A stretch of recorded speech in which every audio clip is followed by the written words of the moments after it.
Namaku Arga. Usia pernikahanku dengan Rina baru menginjak tahun keempat. Banyak orang bilang rumah tangga kami terlihat harmonis. Dari luar, semuanya memang tampak baik-baik saja. Rina bekerja sebagai manajer pemasaran di sebuah perusahaan besar di kota. Ia wanita cerdas, mandiri, dan penuh ambisi. Aku bangga padanya. Sementara itu, aku bekerja dari rumah sebagai desainer lepas. Pekerjaanku fleksibel. Aku lebih sering berada di rumah, mengurus hal-hal kecil yang tak sempat Rina lakukan. Awalnya, aku menikmati ritme seperti ini. Bangun pagi, menyiapkan sarapan sederhana, melepas Rina dengan senyum dan doa, lalu kembali ke ruang kerja kecil di sudut rumah. Rumah itu bukan rumah mewah, tapi cukup nyaman. 2 lantai, cat krem yang mulai sedikit pudar, dan halaman kecil di depan dengan 1 pohon Kamboja yang ditanam Rina saat kami pertama pindah. Ia selalu bilang pohon itu simbol ketenangan. 3 bulan lalu, Bu Ratna, Ibu Rina, datang tinggal bersama kami. Ayah mertua sudah lama meninggal. Sejak itu Bu Ratna tinggal sendiri di kota asalnya. Rina khawatir ibunya kesepian, jadi kami sepakat membawanya tinggal sementara di rumah kami. Cuma sampai ibu merasa lebih baik, kata Rina waktu itu. Aku tak keberatan. Bu Ratna sosok yang lembut dan penuh perhatian. Sejak beliau datang, rumah terasa lebih hidup. Ada suara televisi di pagi hari, aroma masakan rumahan yang hangat, dan percakapan kecil di meja makan. Awalnya semua berjalan wajar. Setiap pagi, Rina berangkat kerja pukul 7. Aku biasanya masih duduk di ruang makan, menyelesaikan kopi. Bu Ratna akan keluar dari dapur sambil tersenyum. Kerja jangan terlalu dipaksakan, Ga, katanya lembut. Aku hanya tertawa kecil. Iya, Bu. Ia sering bercerita tentang masa muda Rina. Tentang bagaimana Rina kecil sangat keras kepala tapi penyayang. Cerita-cerita itu membuatku merasa lebih dekat dengan keluargaku sendiri. Hari-hari berlalu dengan pola yang sama. Rina sibuk, sering pulang malam. Aku dan Bu Ratna lebih sering berbincang. Kadang hanya soal resep masakan, kadang tentang berita di televisi, kadang tentang kehidupan. Disinilah semuanya mulai berubah. Walau saat itu aku belum menyadarinya. Suatu sore, hujan turun deras. Rina mengabari bahwa ia harus lembur. Aku menutup laptop lebih cepat dari biasanya. Suasana rumah terasa sunyi, hanya suara hujan dan detak jarum jam. Bu Ratna duduk di ruang tengah, memandang keluar jendela. Wajahnya terlihat sendu. Kenapa, Bu? Tanyaku. Beliau tersenyum tipis. Ibu cuma teringat almarhum bapaknya Rina. Dulu kalau hujan begini, kami selalu minum teh hangat bersama. Aku terdiam. Ada kesedihan yang begitu nyata di matanya. Tanpa sadar, aku duduk lebih dekat. Kami berbicara lebih lama dari biasanya. Tentang kehilangan, tentang kesepian, tentang betapa sunyinya rumah jika hanya dihuni 1 orang. Sepi itu berat, Ga, ucapnya pelan. Kadang orang tidak tahu rasanya sampai benar-benar mengalaminya. Kalimat itu entah kenapa terasa menembus dadaku. Aku sendiri sebenarnya juga merasa sesuatu yang serupa. Sejak Rina makin sibuk, kami jarang punya waktu berbincang lama. Semua terasa terburu-buru. Kadang aku ingin bercerita, tapi Rina sudah terlalu lelah untuk mendengar. Aku tak pernah menyalahkannya. Aku tahu ia bekerja keras untuk masa depan kami. Namun, ada ruang kosong yang perlahan tumbuh di antara kami, ruang yang tak pernah kami bicarakan.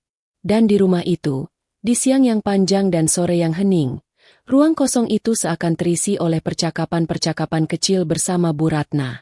Kami mulai memiliki kebiasaan minum teh sore bersama. Awalnya hanya kebetulan, lalu menjadi rutinitas. Kami duduk berdampingan di teras, berbagi cerita. Bu Ratna sering memujiku. Kamu suami yang sabar. Tidak semua pria mau mengalah seperti kamu. Aku tersenyum, tapi pujian itu entah kenapa terasa berbeda. Terasa hangat, terasa dibutuhkan. Suatu hari, aku menyadari sesuatu yang membuatku gelisah. Aku mulai menunggu waktu sore. Menunggu suara langkah Bu Ratna dari dapur. Menunggu percakapan-percakapan kecil yang membuat rumah terasa tidak terlalu sepi. Aku mencoba mengabaikan perasaan itu. Aku meyakinkan diri bahwa ini hanya rasa simpati. Hanya hubungan menantu dan mertua yang akrab. Tidak lebih. Namun ada momen-momen kecil yang membuat jantungku berdetak lebih cepat. Tatapan mata yang terlalu lama, keheningan yang terasa canggung, atau senyum yang bertahan beberapa detik lebih panjang dari biasanya. Aku tahu ini tidak seharusnya. Tapi aku juga tahu, aku belum melakukan apa-apa yang salah. Semua masih dalam batas. Setidaknya, itulah yang ingin ku percaya. Suatu malam, ketika Rina pulang lebih awal dari biasanya, ia melihatku dan ibunya tertawa di ruang tengah. Wah, kelihatannya akrab sekali, katanya sambil tersenyum. Nada suaranya ringan. Tidak ada kecurigaan. Tidak ada tanda bahaya.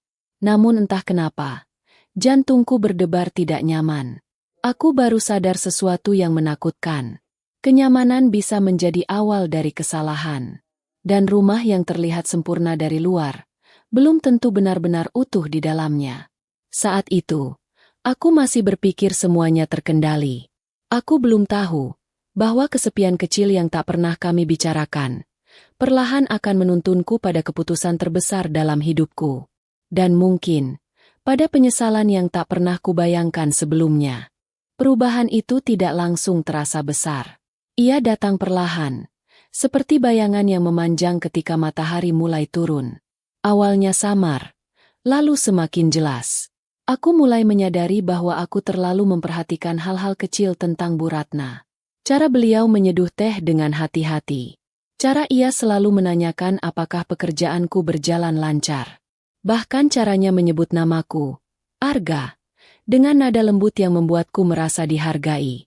Di sisi lain, hubunganku dengan Rina justru terasa makin berjarak. Beberapa minggu terakhir, Rina semakin sering pulang larut. Proyek barunya menyita hampir seluruh waktunya. Ponselnya tak pernah lepas dari tangan. Bahkan saat makan malam, ia lebih sering menatap layar dibandingkan menatapku. Aku capek sekali hari ini, katanya suatu malam sambil menjatuhkan tas kerja ke sofa. Aku ingin bercerita tentang klien yang membatalkan kontrak sepihak. Tentang betapa frustrasinya aku menata ulang rencana keuangan bulan ini. Tapi melihat wajahnya yang lelah, aku mengurungkan niat. Nanti saja, pikirku. Dan, nanti, itu tak pernah benar-benar datang. Justru, tanpa kusadari, aku mulai lebih banyak berbagi cerita pada Bu Ratna. Suatu sore, listrik di rumah sempat padam. Hujan deras kembali turun seperti beberapa minggu lalu. Aku dan Bu Ratna duduk di ruang tengah dengan cahaya temaram dari lilin kecil. "Apa kamu bahagia, Ga?" tanyanya tiba-tiba. Pertanyaan itu membuatku terdiam. "Tentu saja," jawabku cepat. "Aku dan Rina baik-baik saja." Bu Ratna menatapku lama, seolah bisa membaca sesuatu yang tak kuucapkan. "Ibu hanya tidak ingin kamu memendam sesuatu sendirian." Aku menghela napas. Entah kenapa, dalam gelap seperti itu, aku merasa lebih jujur. Aku cuma merasa, tidak terlalu dibutuhkan akhir-akhir ini, kataku pelan. Rina sangat sibuk. Kadang aku merasa seperti hanya pelengkap di rumah ini. Hening beberapa detik. Lalu tangan Bu Ratna menyentuh lenganku. Ringan. Ingat. Tapi cukup untuk membuat napasku tercekat. "Kamu tidak pernah jadi pelengkap," ucapnya lembut. "Kamu fondasi rumah ini." Sentuhan itu hanya sebentar. Namun efeknya menetap lama di pikiranku. Malam itu, untuk pertama kalinya, aku merasa ada batas yang mulai kabur. Beberapa hari kemudian, sesuatu terjadi. Rina pulang lebih cepat tanpa memberi kabar. Aku sedang di dapur bersama Bu Ratna. Kami tertawa karena aku gagal memotong bawang dengan rapi. Tiba-tiba pintu depan terbuka. "Assalamualaikum." Suara Rina terdengar. Aku dan Bu Ratna saling menatap sejenak. Refleks yang entah kenapa terasa seperti sedang menyembunyikan sesuatu. "Waalaikumsalam," jawabku cepat. Rina berdiri di ambang pintu dapur. Tatapannya menyapu kami berdua. "Kalian lagi apa?" "Masak bareng," jawab Bu Ratna santai. Rina tersenyum tipis. Tapi ada sesuatu di matanya. Bukan marah. Bukan curiga. Lebih seperti memperhatikan. Malam itu suasana makan terasa berbeda. Rina tidak banyak bicara. Sesekali ia menatapku, lalu menatap ibunya. Dan untuk pertama kalinya, aku merasa bersalah, padahal belum ada apa-apa. Konflik sebenarnya muncul 2 hari setelahnya. Tanpa sengaja, aku mendengar Rina berbicara dengan temannya lewat telepon. Iya, akhir-akhir ini mereka kelihatan dekat banget. Katanya pelan dari kamar. Aku sih percaya sama Arga. Cuma, ya entahlah. Jantungku berdegup keras. Jadi Rina mulai menyadarinya. Malam itu aku sulit tidur. Aku memandangi langit-langit kamar, merasa terjebak di antara dua rasa. Kebutuhan untuk dihargai, dan ketakutan kehilangan semuanya. Keesokan harinya, Bu Ratna menghampiriku di teras. "Kamu kenapa terlihat gelisah?" tanyanya. Aku ragu sejenak, lalu berkata, "Rina mulai merasa ada yang aneh." Wajah Bu Ratna berubah pucat. "Ibu tidak pernah bermaksud." "Saya tahu, Bu." Potongku cepat. "Saya juga tidak." Kami terdiam. Hujan kembali turun, seolah menjadi saksi bisu percakapan-percakapan yang tak seharusnya terlalu dalam. "Apa sebaiknya ibu pindah saja?" katanya lirih. Kalimat itu seperti petir di siang bolong. Jika beliau pergi, mungkin semuanya kembali normal. Tapi entah kenapa, ada rasa takut kehilangan yang justru muncul. Dan disitulah aku sadar. Aku sudah terlalu nyaman. Konflik ini bukan lagi soal kesepian. Ini tentang batas yang perlahan kulangkahi tanpa sadar. Aku menghadapi 2 kemungkinan yang sama-sama menakutkan. Mengakhiri kedekatan ini dan kembali pada jarak yang dingin. Atau membiarkannya terus tumbuh dan menghancurkan rumah tanggaku. Untuk pertama kalinya, aku merasa benar-benar berada di ujung jurang. Dan aku belum tahu langkah mana yang akan kuambil. Malam itu aku duduk sendirian di ruang kerja, menatap layar laptop yang kosong. Kursor berkedip tanpa henti, seperti mengingatkanku bahwa waktu terus berjalan sementara aku terdiam dalam kebimbangan. Aku tahu satu hal, jika aku tidak segera mengambil sikap, semuanya akan meluncur ke arah yang tak bisa lagi kukendalikan.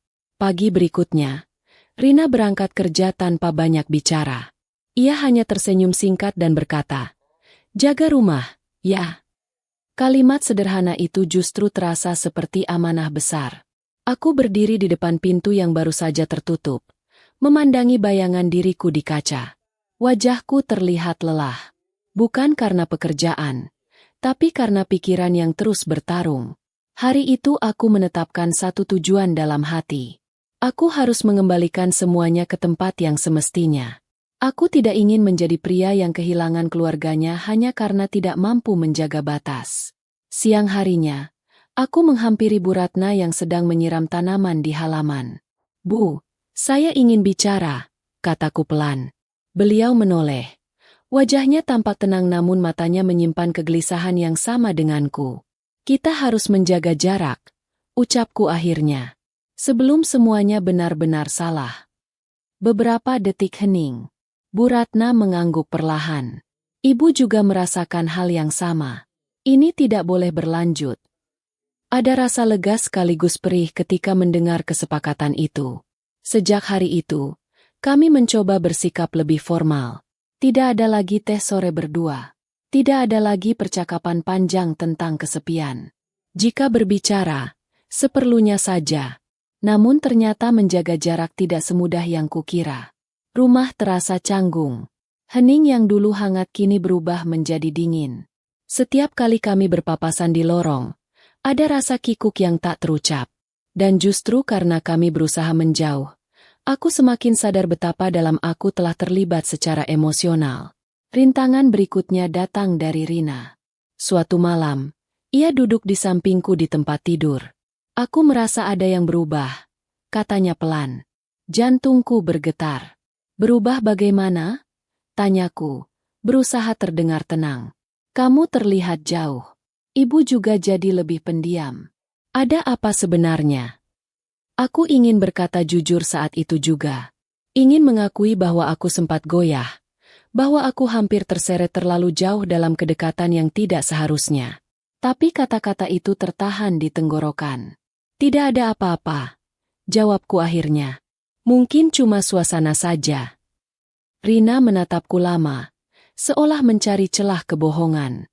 Aku cuma tidak mau kehilangan kamu, katanya lirih. Kalimat itu menghantamku lebih keras dari apapun. Aku merasa bersalah. Sangat bersalah. Malam itu, untuk pertama kalinya setelah sekian lama, aku memeluk Rina lebih erat. Aku ingin merasakan kembali alasan mengapa aku menikahinya. Mengapa aku dulu memilihnya di antara banyak pilihan hidup. Namun memulihkan sesuatu ternyata tak bisa instan. Hari-hari berikutnya menjadi ujian berat. Rina mulai lebih sering berada di rumah. Mungkin karena merasa ada yang tidak beres. Sementara Bu Ratna semakin menjaga jarak dariku. Situasi itu membuat suasana rumah seperti ladang ranjau. Satu kesalahan kecil saja bisa memicu ledakan emosi.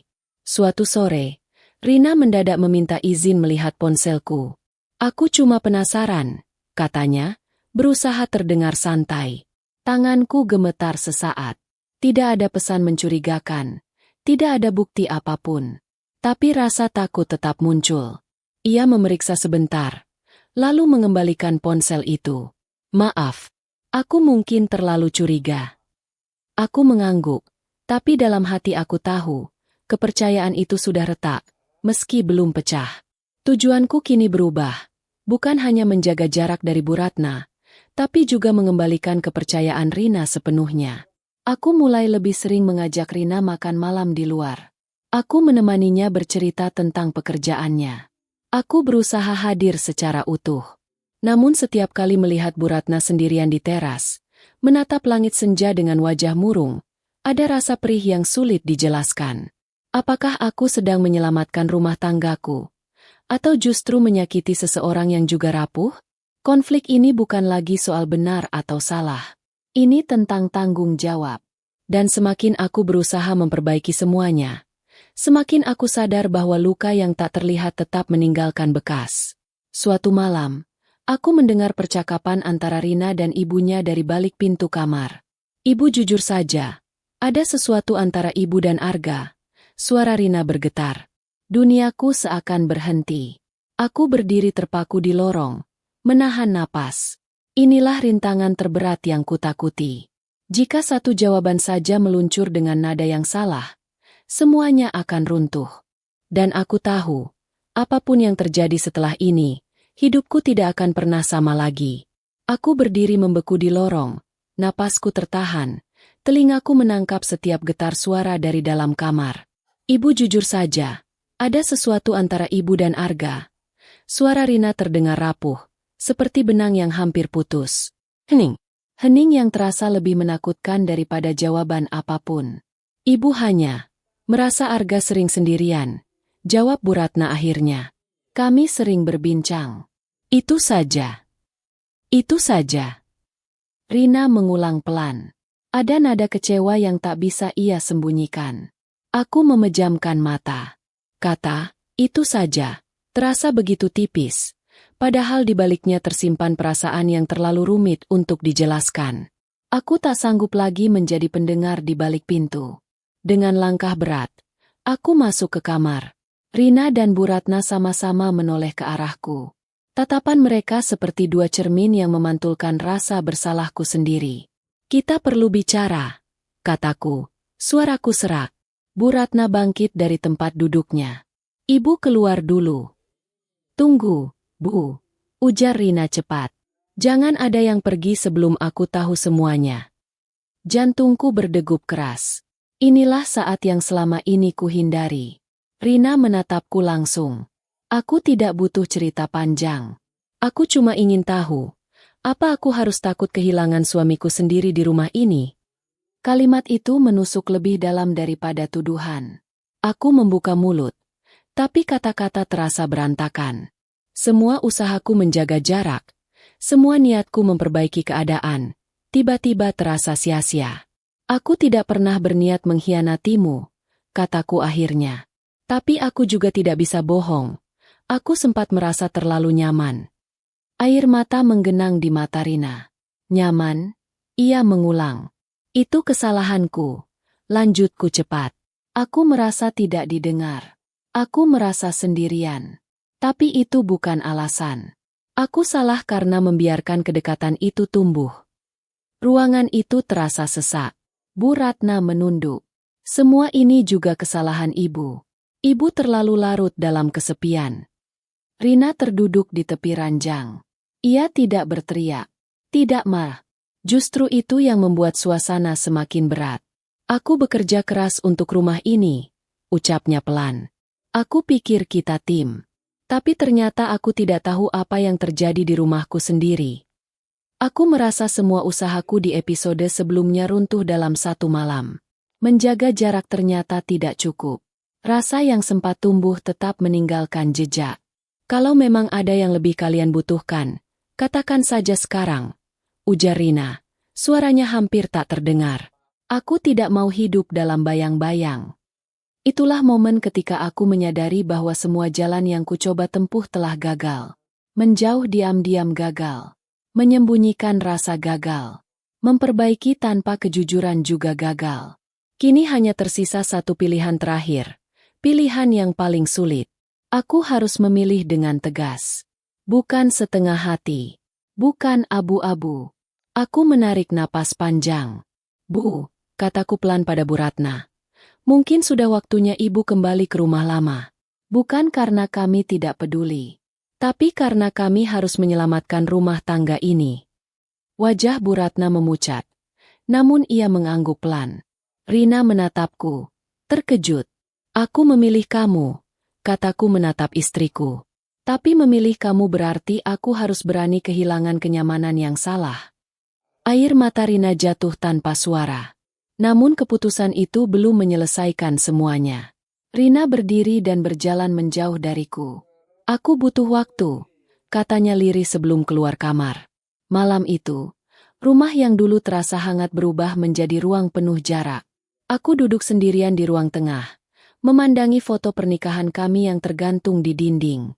Senyum kami di foto itu tampak polos, penuh keyakinan. Kini keyakinan itu sedang diuji. Besok, Bu Ratna akan pergi. Tapi apakah kepergiannya cukup untuk memulihkan kepercayaan yang sudah retak? Aku tidak tahu. Yang ku tahu hanya satu. Aku telah mengambil pilihan paling sulit dalam hidupku. Dan sekarang, aku harus menanggung seluruh konsekuensinya. Pagi itu terasa lebih sunyi dari biasanya. Koper kecil milik Bu Ratna sudah terletak di dekat pintu. Tidak ada tangis berlebihan, tidak ada drama besar. Justru itulah yang membuat semuanya terasa lebih berat. Rina berdiri memeluk ibunya cukup lama. Ibu cuma ingin kamu bahagia, bisik Bu Ratna. Rina mengangguk, tapi matanya sembab. Aku berdiri beberapa langkah dari mereka. Ingin berkata sesuatu, tapi rasanya semua kata sudah terlambat. Sebelum keluar, Bu Ratna menatapku. Tatapan itu tidak lagi menyimpan kehangatan yang membingungkan. Hanya ada penyesalan dan pengertian. Jaga rumah ini baik-baik, katanya pelan. Aku mengangguk. Terima kasih sudah mengingatkan saya tentang arti batas, Bu. Pintu tertutup. Dan untuk pertama kalinya sejak beliau tinggal bersama kami, rumah terasa benar-benar kosong. Namun kepergian Bu Ratna tidak otomatis memperbaiki semuanya. Rina menjadi lebih pendiam. Ia tetap berangkat kerja seperti biasa, tetap menjalani rutinitasnya, tapi ada jarak yang nyata di antara kami. Ia tidak lagi bersandar di bahuku saat menonton televisi. Ia tidak lagi bercerita panjang sebelum tidur. Kepercayaan memang tidak runtuh dengan suara keras. Ia retak pelan-pelan. Suatu malam, aku duduk di sampingnya di ruang tamu. Rin, panggilku hati-hati. Ia menoleh tanpa ekspresi. Aku tahu kamu terluka. Dan aku tidak bisa meminta kamu langsung percaya lagi. Tapi izinkan aku memperjuangkannya. Ia terdiam. Aku sempat goyah. Lanjutku jujur. Tapi aku tidak pernah berhenti mencintaimu. Aku salah karena mencari kenyamanan di tempat yang salah. Aku ingin memperbaikinya. Bukan hanya dengan kata-kata, tapi dengan tindakan. Rina menatapku lama. Matanya tidak lagi marah, lebih pada kecewa yang dalam. Aku merasa gagal sebagai istri, katanya lirih. Aku terlalu sibuk. Aku pikir bekerja keras cukup untuk membahagiakan kita. Kita sama-sama salah, jawabku pelan. Kita sama-sama tidak saling mendengar. Malam itu kami berbicara panjang. Untuk pertama kalinya dalam beberapa bulan terakhir, kami benar-benar duduk dan membuka semua yang selama ini terpendam. Tentang kesepianku, tentang tekanannya di kantor, tentang rasa takutnya kehilangan aku, tentang rasa bersalahku yang tak pernah berhenti menghantui. Tangis yang selama ini tertahan akhirnya pecah, bukan tangis kemarahan, tapi tangis pelepasan. Namun memperbaiki bukan berarti langsung sembuh. Hari-hari berikutnya menjadi perjuangan nyata. Aku mulai menata ulang prioritas. Aku menerima lebih sedikit proyek agar punya waktu lebih banyak untuk Rina. Kami sepakat membuat satu malam khusus setiap minggu tanpa gangguan pekerjaan. Rina pun berusaha. Ia menolak beberapa lembur yang tidak terlalu penting. Ia mulai kembali menanyakan perasaanku, bukan hanya kabar pekerjaanku. Perubahan kecil itu terasa seperti menanam kembali benih yang hampir mati. Suatu sore, ketika kami duduk bersama di teras, tempat yang dulu menjadi saksi kedekatanku dengan Bu Ratna, Rina menggenggam tanganku. Aku masih takut, katanya jujur. Aku juga, jawabku. Tapi aku mau mencoba lagi. Kalimat itu terasa seperti cahaya setelah badai panjang. Aku sadar. Happy ending bukan berarti semua luka hilang. Ia berarti kita memilih untuk tetap tinggal dan memperbaiki, meski pernah hampir hancur. Beberapa minggu kemudian, Bu Ratna menelepon. Suaranya terdengar lebih tenang. Ibu senang kalian baik-baik saja, katanya. Aku menjawab dengan hormat, menjaga jarak yang kini terasa sehat. Tidak ada lagi nada yang membingungkan. Hanya hubungan keluarga yang sewajarnya. Dan untuk pertama kalinya, aku merasa benar-benar lega. Aku hampir kehilangan segalanya karena satu celah kecil bernama kesepian. Tapi aku memilih untuk menutup celah itu dengan keberanian dan kejujuran. Dan perlahan, rumah ini kembali terasa seperti rumah. Bukan karena tidak pernah retak,